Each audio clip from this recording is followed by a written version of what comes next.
Bienvenue sur Étalotruc, je suis Nicolas Losec et nous allons essayer de percer aujourd'hui le secret d'étalonnage de Inside Llewyn Davis, le film des frères Coen.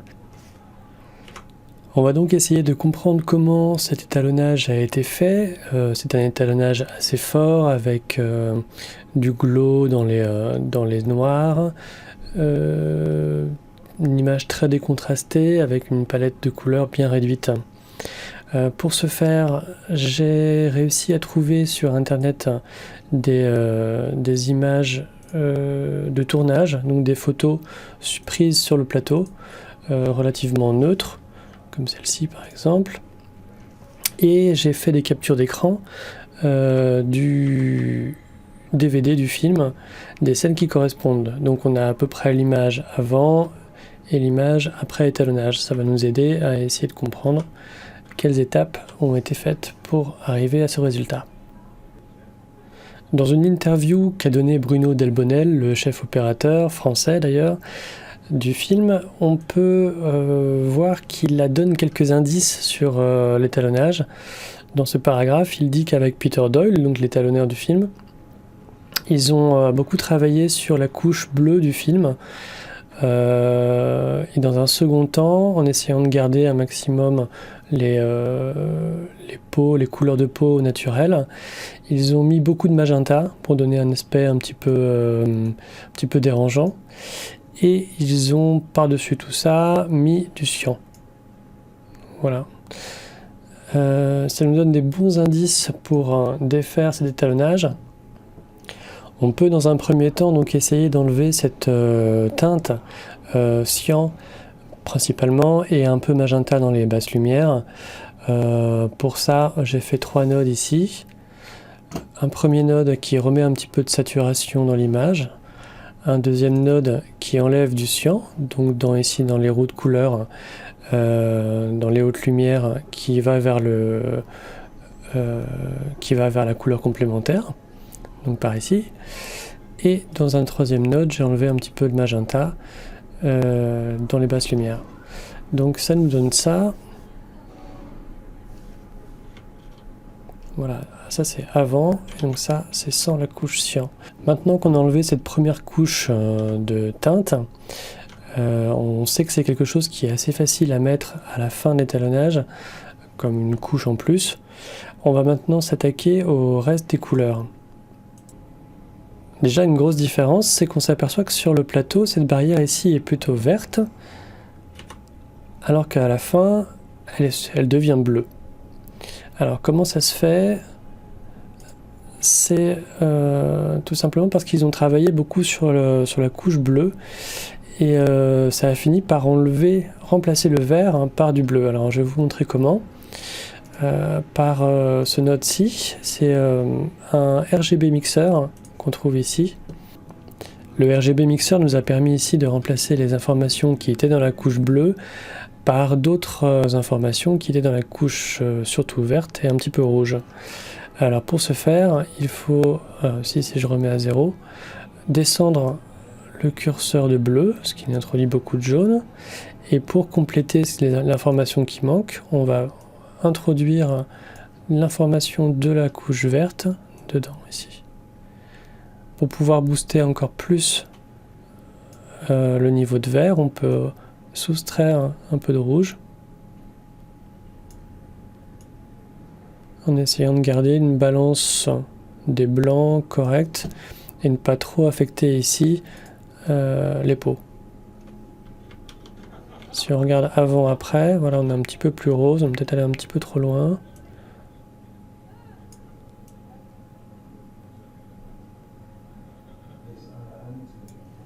Voilà, ma barrière ici, passée de verte à bleue.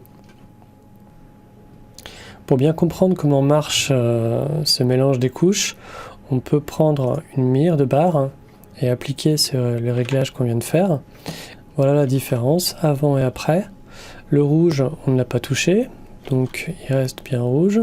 Par contre, le vert devient bleu pâle, puisqu'on a introduit dans la couche de bleu beaucoup de vert.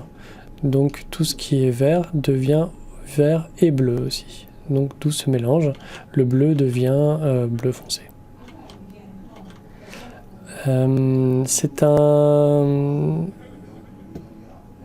C'est assez extrême comme ajustement. Ça marche bien dans ce cas-ci parce qu'on est en hiver et qu'il n'y a pas beaucoup de végétation, il n'y a pas de vert énormément. S'il y avait par exemple ici un arbre avec beaucoup de feuilles vertes, il deviendrait bleu, donc ce qui serait assez étrange. Là ça marche bien. Il faut savoir que dans le film, tous les plans ne sont pas traités exactement pareil. Dans celui-ci par exemple, il n'y a pas trop d'échange de couches comme ça. On va partir cette fois-ci de ce plan, cette photographie de plateau. Je vais charger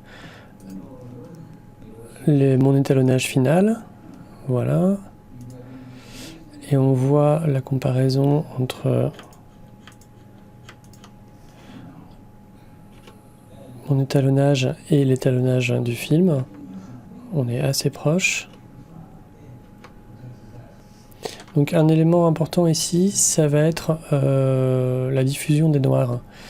Alors pour ce faire, je vais enlever ce qui est en trop pour vous montrer comment c'est fait. C'est fait juste avec un layer node, comme un glow normal. Un premier node ici qui me sert à corriger l'exposition. Ici un mode normal et ici un node avec un flou assez puissant.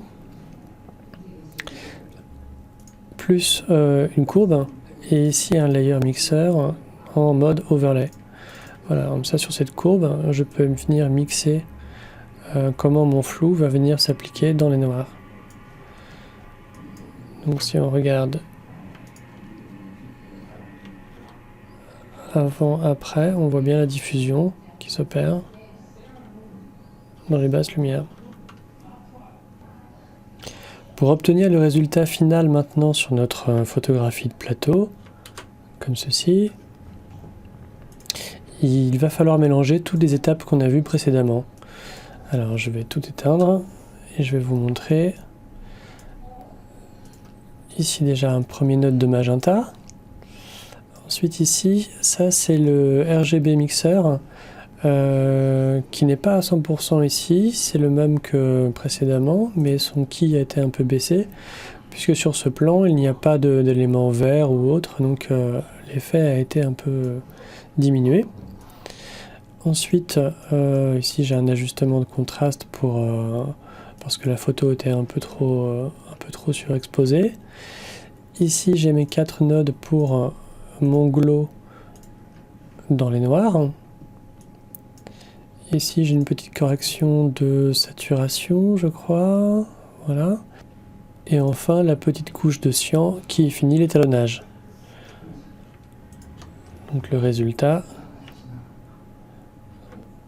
assez proche de ce qu'on a ici à la fin sur l'image étalonnée. Ici il y a du grain en plus. On peut essayer sur un autre plan, par exemple cette photographie de plateau et ce plan tiré du film. Alors ce n'est pas tout à fait le même angle, mais on voit que le décor ici, l'immeuble qui est derrière, est le même que celui-ci. Donc si on applique directement l'étalonnage dessus, on voit qu'on est assez proche.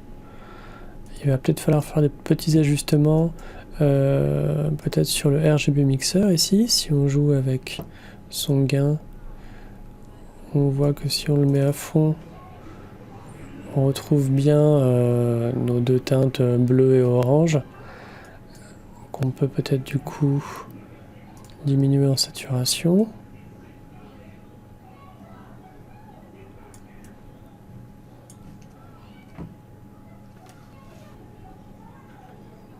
N'est pas si mal. Il y a peut-être un glow à mettre aussi dans les hautes lumières ici. Mais en termes de rendu, on est assez proche, donc le principe marche à peu près. On peut essayer aussi sur ces deux plans. Ça c'est la photographie de tournage. Ça c'est le plan tiré du film. Donc on va l'appliquer. Toc. Appliquer celui-ci. Ouais.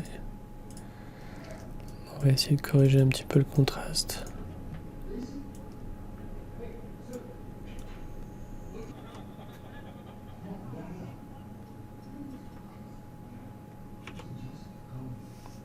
Ça marche à peu près. Merci beaucoup et à bientôt.